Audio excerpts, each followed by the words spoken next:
Kita sering mengira bahwa konflik besar hanya milik negara, milik para pemimpin dunia, milik sejarah. Padahal tanpa kita sadari, konflik itu juga hidup di dalam diri kita sendiri. Setiap hari, setiap kali kita membiarkan ego dan rasa takut memimpin arah hidup. Hari ini, dunia menyorot Israel dan Iran. Tapi saya ingin mengajak kamu untuk melihat satu konflik yang lebih dekat. Konflik batin yang mungkin sudah lama terjadi di dalam diri kita sendiri.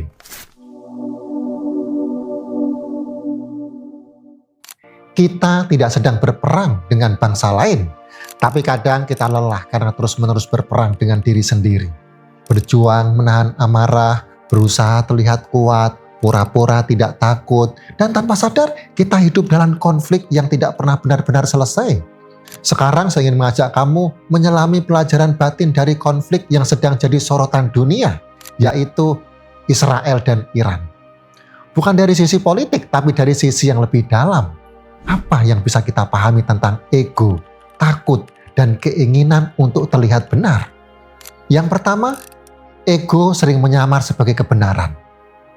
Kadang kita merasa yakin bahwa kita sedang membela kebenaran, bahwa pendapat kita paling tepat, bahwa sikap kita sudah seharusnya begitu.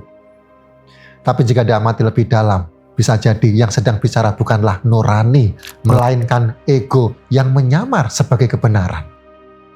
Ego memang tidak selalu muncul dengan wajah angkuh. Ia tidak selalu berteriak atau membentak.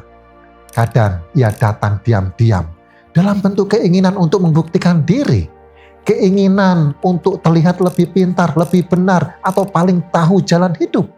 Berapa kali kamu terlibat dalam perdebatan panjang, bukan karena peduli pada hasil, tapi karena tidak rela kalah. Berapa banyak hubungan yang renggang hanya karena satu kalimat, aku tidak salah. Di level negara, kita melihat ini dalam konflik yang terus terjadi, bukan hanya soal wilayah atau politik, tapi tentang siapa yang tidak mau mengalah lebih dulu. Siapa yang ingin terlihat paling kuat, paling berhak, paling berjasa. Dan di kehidupan sehari-hari kita pun sering melakukan hal yang sama. Padahal yang terluka bukan harga diri, tapi batin yang terlalu lama memikul beban. Eckhart Tolle, seorang guru spiritual dan penulis buku The Power of No, pernah mengatakan, ego adalah kegaduhan dalam pikiran yang terus berbicara, dan kamu percaya itu adalah dirimu sendiri.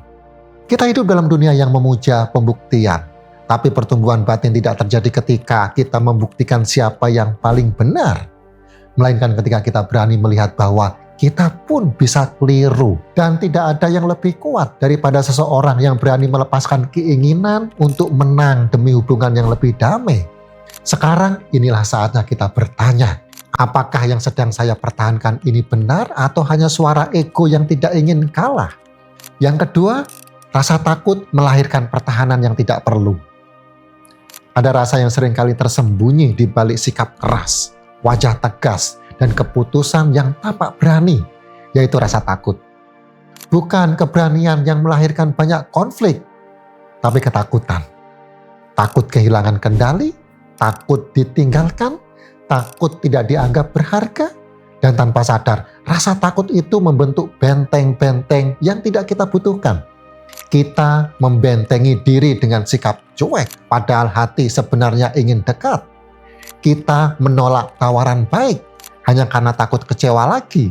Kita menutup pintu pada kemungkinan baru karena dulu pernah terluka.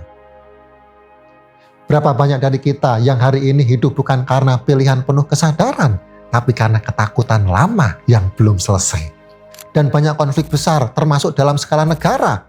Pertahanan militer bukan selalu soal strategi. Kadang ia lahir dari ketakutan diserang lebih dulu. Negara-negara mengumpulkan senjata bukan hanya untuk menyerang, tapi karena tidak percaya mereka akan aman tanpa itu. Rasa takut diserang membuat mereka menyerang lebih dulu. Ketika merasa tidak aman, kita sering kali bersikap reaktif. Dan sayangnya sikap reaktif itu justru merusak hal-hal yang paling kita ingin jaga. Seorang psikolog ternama, Susan Jeffer, berkata, ketakutan tidak akan pernah hilang, tapi kamu bisa belajar berjalan bersamanya. Artinya, keberanian bukanlah ketiadaan takut, tapi kesediaan untuk tetap melangkah meski hati gemetar.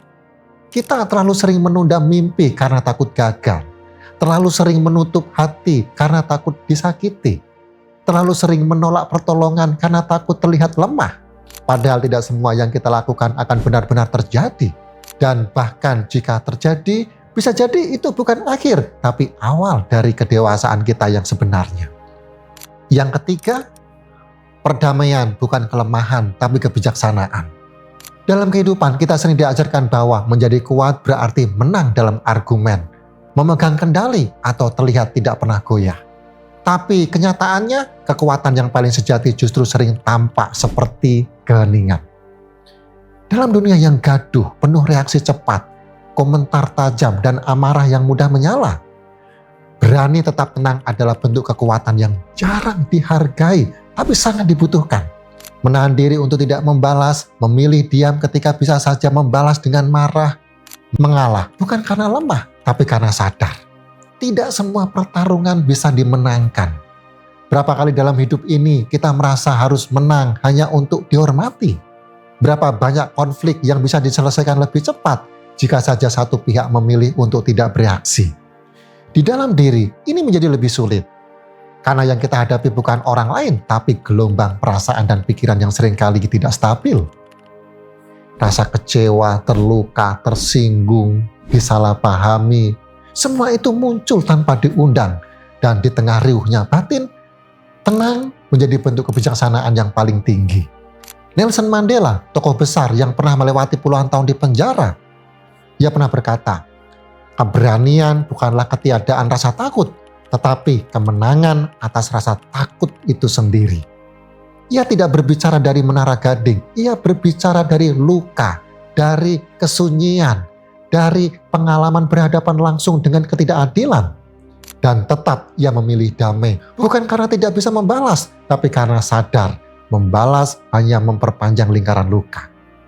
Begitu pula kita, menjadi tenang bukan berarti pasif, memaafkan bukan berarti menyerah, mengalah bukan berarti kalah. Semua itu adalah tanda bahwa kita tidak lagi dikendalikan oleh ego atau didorong oleh rasa takut, tapi justru telah dikuatkan oleh kesadaran bahwa kedamaian lebih berharga daripada kemenangan yang kosong. Pertanyaannya sekarang, apakah kamu sedang berjuang untuk terlihat kuat atau sudah cukup kuat untuk memilih damai? Coba renungkan sejenak sekarang. Apakah selama ini kamu benar-benar hidup dari kesadaran atau hanya dari reaksi? Mungkin ada momen ketika kamu terlalu cepat tersinggung, bukan karena orang lain salah, tapi karena ego merasa terganggu. Atau mungkin ada langkah yang tertunda, hanya karena kamu terlalu takut untuk gagal, ditolak, atau tidak dimengerti. Thich Nhat Hanh, guru kedamaian dari Vietnam, pernah berkata, perdamaian sejati dimulai dari dalam diri, jangan mencarinya di luar. Kita tidak sedang kekurangan orang pintar atau kuat, tapi kita sedang kekurangan orang yang tenang, yang tulus, yang hadir sepenuhnya di tengah dunia yang berisik dan terburu-buru. So, malam ini, izinkan diri kamu untuk tidak menghakimi, hanya mendengarkan. Karena perubahan besar tidak selalu dimulai dari langkah besar. Seringkali ia dimulai dari kejujuran kecil dalam hati kita sendiri. Dan jika video ini menyentuh sesuatu dalam dirimu, klik like, tuliskan komentarmu, dan subscribe untuk terus bertumbuh bersama. Sampai jumpa di video selanjutnya.